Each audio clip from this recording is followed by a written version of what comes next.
નમસ્કાર, જય શ્રી કૃષ્ણ.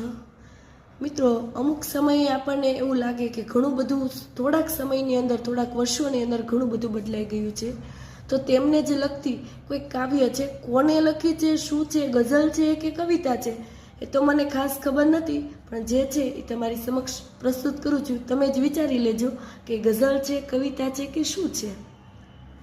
કે કેટલું બધું છે જે પહેલાં હતું અને હવે નથી.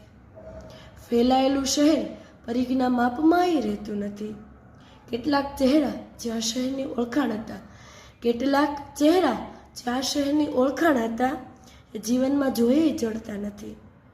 કેટલાક મોઢું દેખાડતા નથી અને કેટલાકને મારે જોવા નથી. સમયના કાંટે ફરતું આ શહેર આમ પહેલાં જેવું જ છે અને આમ પહેલાં જેવું બિલકુલ નથી.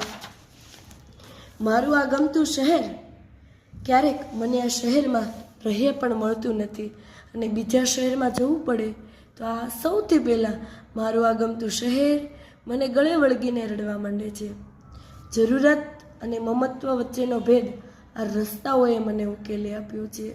ખૂબ જ સરસ છે આ લાઈન, તમે સાંભળજો કે જરૂરત અને મમત વચ્ચેનો ભેદ આ રસ્તાઓએ મને ઉકેલી આપ્યો છે. આ ટોળાઓએ મને શીખવ્યું છે કે પૈસા અને મહેનત વચ્ચેનો સંબંધ આ ટોળાઓએ મને નજીકથી સમજાવ્યો છે. જીવનની લેવડ દેવડના અનેક હિસાબો આ બજારે શીખવાડ્યા છે. જીવનની લેવડ દેવડના અનેક હિસાબો આ બજારે મને શીખવ્યા છે. આ શહેર મળે છે ને મળતું નથી અને આ શહેર ના મળીને પણ મળી જાય છે. સુરતે શીખવાડ્યું છે કે જીવન એક બજાર છે. સુરતે શીખવાડ્યું છે કે જીવન એક બજાર છે અને તેમાં તમારી પણ એક કિંમત છે. તેમાં તમારી પણ એક કિંમત છે.